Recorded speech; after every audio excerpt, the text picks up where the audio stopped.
महाराष्ट्रातल्या जनतेने आशीर्वाद दिलाय।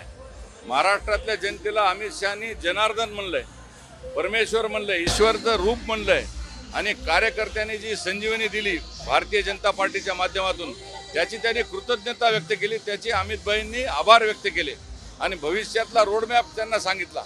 भविष्यामध्ये कशा पद्धतीने संघटन वाढवायचं, भविष्यामध्ये कशा पद्धतीने संघटन पर्व करायचं आणि भविष्यामध्ये स्थानिक स्वराज्य संस्थांच्या माध्यमातून पंचायत समिती, महापालिका, जिल्हा परिषदा, नगरपालिका याच्या माध्यमातून कार्यकर्त्यांची ती निवडणूक आहे।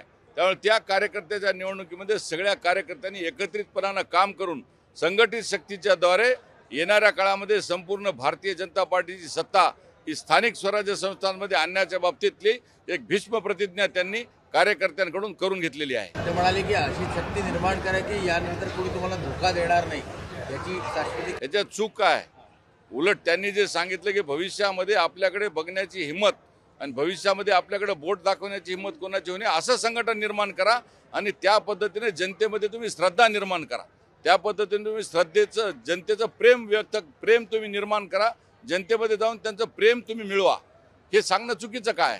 म्हणजे प्रेमाची भाषा व्यक्त केलेली आहे त्यांनी ज्या पद्धतीने जी भावना व्यक्त केली, महाराष्ट्रातल्या मनात जनतेचं मन जिंका आणि त्याच्या माध्यमातून जनतेमध्ये जाऊन हे महाराष्ट्रातलं सरकार आणि जनता यांचा एकत्रित समन्वय करून संघटनेच्या माध्यमातून, संघटने त्यामधला दुवा आहे, तर त्या पद्धतीने एकत्रित येऊन महाराष्ट्रामध्ये एक प्रकारचं एक आगळं वेगळं उदाहरण तुम्ही द्या, जेणेकरून कोणीही तुम्हाला भविष्यामध्ये तुमचा विश्वासघात करणार नाही।